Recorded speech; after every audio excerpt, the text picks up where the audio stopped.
La pause TI NoviPro. 15 minutes avec nos experts sur des sujets d'actualité pour être à l'affût des dernières tendances en matière de TI.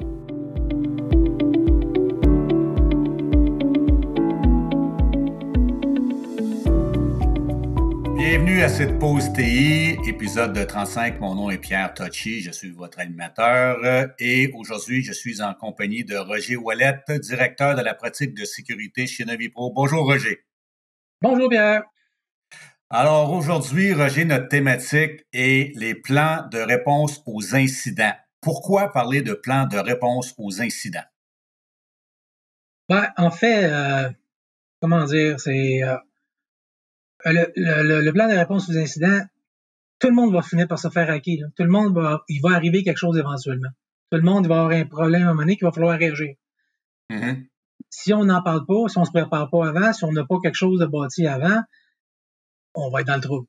On va chercher à trouver un moyen de qu'est-ce que je fais, comment je fais, à qui je parle, il faut se préparer. Quand tu penses à un plan de réponse aux incidents, c'est bâti. Si on regarde le NIST, là, le NIST étant le National Institute of Security Technology, ils ont bâti ça, eux autres, en quatre points. Donc, tu vois, le premier qui est la préparation à ton incident. Donc, je disais, faut que tu te prépares. Après ça, une fois que tu t'es préparé, qu'est-ce qui se passe avec un incident? Tu vas trouver un moyen finalement de le détecter, de l'analyser. Et après ça, il faut que tu sois capable de circonscrire. Et j'ai finalement pas trouvé le mot en français. Donc, ça, ce qu'on vient après ça à faire la rémédiation, donc le corriger la situation, puis faire un recovery, donc revenir dans un mode fonctionnel. Et après ça, naturellement, il faut voir qu'est-ce qu'on fait suite à cet événement-là, qu'est-ce qu'on a appris de cet événement-là, qu'est-ce qu'il faut corriger dans nos processus. Roger, si j'étais pour faire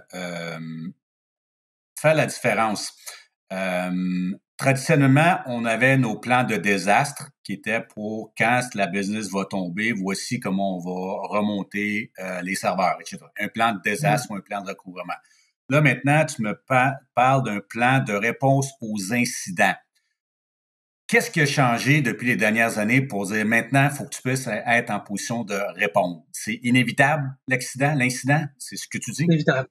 Les statistiques démontrent à quel point que les attaques sont croissantes depuis la pandémie. Depuis l'année passée, il y a 300% de croissance au niveau des cryptowares.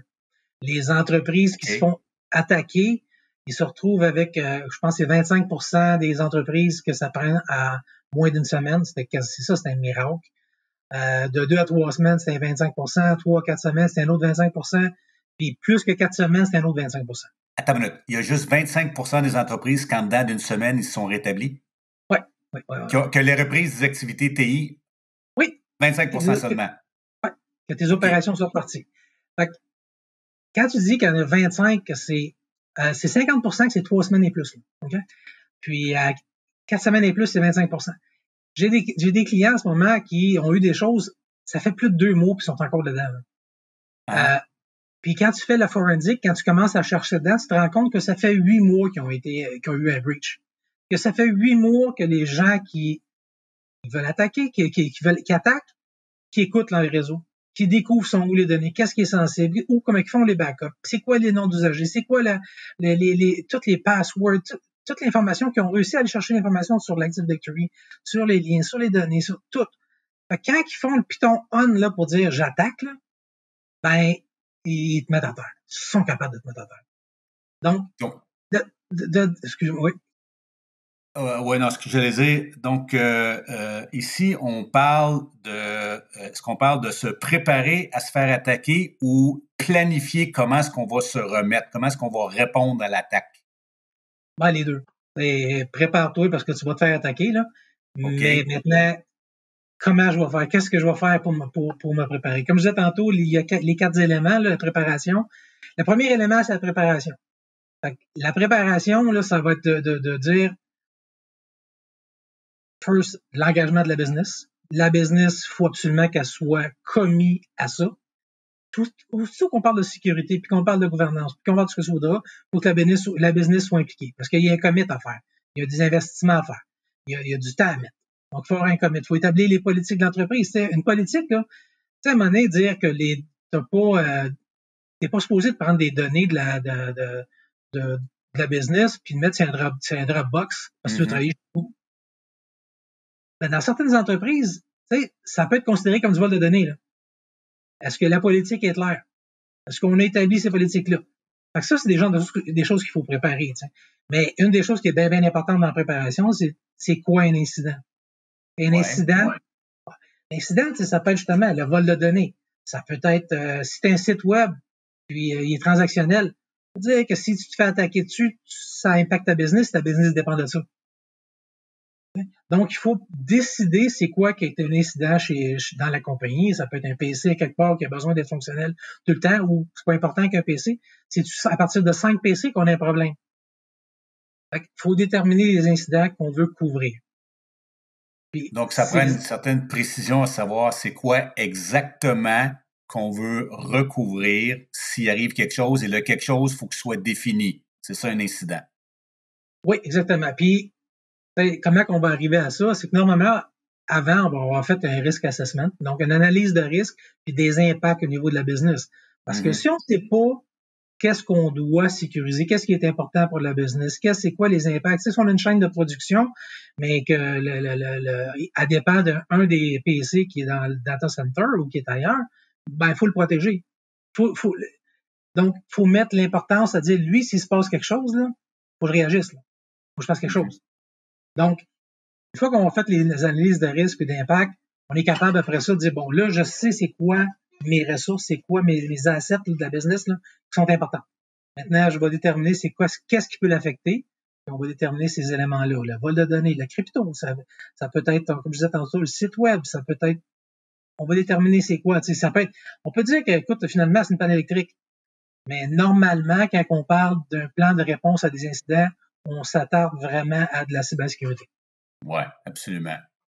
Puis la partie, quand on parle, tu sais, je veux dire, dans le risk assessment, on dit que tes données, ton brevet qui est sur ton serveur de fichiers, c'est lui qui est important pour toi. C'est important. Le vol de données de tout ça, c'est important. Ben, il faut avoir des outils pour le détecter. Il faut être capable de détecter que c'est posé quelque chose. C'est ça. Maintenant, tu m'as dit tout à l'heure qu'il y a 25% des entreprises que en dedans d'une semaine, ils vont avoir repris des activités. Puis les TI vont avoir repris leurs activités en dedans d'une semaine. Okay?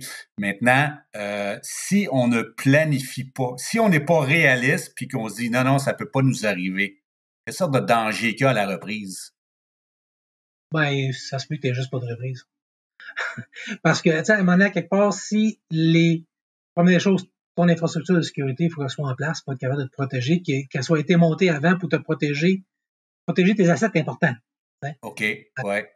Tu sais, si je pense à mon client que ça fait 8 mois que c'est là, qui a été breaché puis que tout a été écouté, ben, si tes backups, tes conserves pendant 6 mois, peut-être que tous tes backups sont finis, là. Ouais. Si tes backups sont infectés, si tu envoies ça dans le cloud, puis c'est une pipe directe dans le cloud, ouais, c'est possiblement passé aussi, là. Donc, si tu n'as pas préparé ton architecture de sécurité avant, tu peux te retrouver que tu ne repartiras pas. Et si tu fais pas tes analyses, ton forensique, puis ton nettoyage comme du monde, puis tu repars tes environnements, OK, hey, j'ai beau, mon backup est bon, je le repars. Mais il est encore dedans. Ben, guess what? Il va repartir. Tu vas tourner en rond, là, ça va juste revenir. Donc, c'est important que cette préparation-là soit faite. Puis dans la préparation aussi, il faut déterminer qui va être impliqué. Qui travaille là-dedans? Qui est responsable des communications? Qui est responsable de prendre des décisions? Qui fait quoi? Tout ça, faut que ce soit établi. C'est pas quand il y a un incident qui se passe ou pas. Hey, c'est toi qui appelle telle personne? C'est toi qui fais ça? Faut que ce soit écrit avant, là. C'est quoi? Ouais. Excuse-moi. Excuse-moi. Parce que là, je pense plus vite. Mettons que c'est ma business, puis je me dis, OK, tu m'as convaincu que je vais me faire hacker, que c'est juste une question de temps. Évidemment, je peux pas te poser la question quand est-ce que ça va arriver, parce que tu vas me dire, je le sais pas. Hein? Mais, OK, qu'est-ce qui me dit que ton plan est bon? Comment est-ce qu'on va, on se pratique-tu? Qu'est-ce qu'on fait? Ben, c'est effectivement. Une des choses qu'on fait dans la préparation, c'est une fois On va avoir établi toutes les lignes directrices de communication, toutes ce qu'il faut faire. Il y a là-dedans la formation. Puis la formation en tant que telle, ça peut être, écoute, je vais t'expliquer comment que les outils fonctionnent, qu'est-ce qu'il faut faire. Mais ce que je vais faire, c'est des runs, des runs qu'on va faire, c'est-à-dire qu'on va le tester. C'est-à-dire, comme je disais tantôt, tu sais, le plan de réponse en tant que tel, tu sais, as toute la préparation, mais tu vas avoir l'analyse, la détection, tu vas avoir toute la remédiation. Toutes les étapes sont là. Fait que ce qu'on va faire, c'est qu'on va simuler une attaque, sans dire à personne, naturellement, juste pour être sûr qu'ils soient bien stressés. Fait que toute l'équipe, on va simuler l'attaque, puis là, ça part. Fait que là, les gens... Mais pas pour le vrai, tu n'iras pas faire un vrai hack. Là. On simule une attaque. C'est simulé. Donc, tu te comportes comme s'il y en avait une, c'est ça que tu dis? Exactement. OK. Exactement. Donc, normalement, si tu as des outils en place qui détectent des anomalies, ben ça va lever des lapins pour dire « Oh, il se passe quelque chose, faut bouger vite. » Puis là, il faut qu'il embarque sur l'investigation, tu sais, puis l'analyser, puis de circonscrire, s'assurer que ça n'aille pas plus loin. Donc, tu sais, dans la préparation, tu vas avoir tous les formulaires de détection pour documenter aussi ce que tu fais. Tous les outils sont déterminés. C'est quoi ton toolbox? Ton toolbox, ça va être ton laptop qui est déconnecté du réseau, mais avec des outils pour scanner, pour détecter, pour faire ce que tu voudras. Donc, quand tu vas faire ton test, c'est que là, faut que je parle à qui? Là, OK, comment je fais pour détecter mon analyse, puis mon forensique, puis comment j'embarque pour faire tout ça? Toutes les étapes que tu fais, tu les documentes. Tu les documentes pour dire, OK, j'ai fait ça, j'ai fait ci. Peut-être qu'il fallait, à cause de mes assurances, peut-être qu'il fallait que je fasse un backup de l'environnement qui est là avant même de vouloir restaurer, parce que peut-être l'assurance va vouloir venir fouiller dedans, voir ce qui s'est passé. Peut-être que les forces policières vont venir vouloir investiguer là-dessus aussi. Donc, dans la préparation, on va tout avoir établi ces étapes-là. Donc, mettons, là, je fais mon test, je fais toutes les étapes que j'ai dit que je devais faire dans ma préparation. Une fois que j'ai fait cette affaire-là, c'est sûr que je vais dire, OK, on arrête de stresser, là, c'était pas vrai, là. C'est sûr que le monde sont pas trop heureux. Faut s'assurer d'avoir peut-être une bière de pas loin pour les consoler. Autrement dit, c'est comme un électricien qui sait qu'il va faire des calls de service pendant la journée ou un plombier. Lui, il veut s'assurer la veille que son camion, il a tout ce qu'il a de besoin dedans pour pouvoir répondre à ses urgences. Puis c'est pas sur l'urgence que c'est le temps de trouver où mon marteau, mon tape noir. Non, c'est pas le temps. T'as ton coffre chez vous et outils pour tes affaires. J'ai mon coffre à la maison. Si mes affaires sont pas dans mon tiroir, je suis pas content. Donc, la morale de l'histoire, Roger, c'est que si c'est pas arrivé, ça va arriver. Maintenant, il faut être en position d'intervenir vite puis avoir assez d'informations pour savoir qu'est-ce qu'on veut couvrir.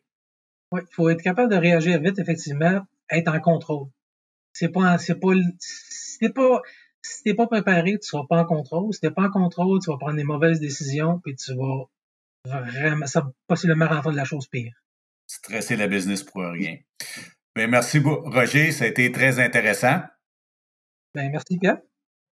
Encore une fois, merci de vous être joints à nous à cet épisode 35 pour vous rappeler que cet épisode est sur notre hub de contenu à hub.novipro.com ainsi que toutes les pauses TI précédentes ainsi qu'une panoplie de webinaires et de documentation qui sont toujours disponibles pour vous. Encore au nom de Roger et moi-même, bien, merci d'avoir été avec nous aujourd'hui et à très bientôt. Merci, bonne journée. Vous êtes toujours à l'affût des dernières actualités TI? Accédez à une mine d'informations sur notre zone de contenu en ligne hub.novipro.com.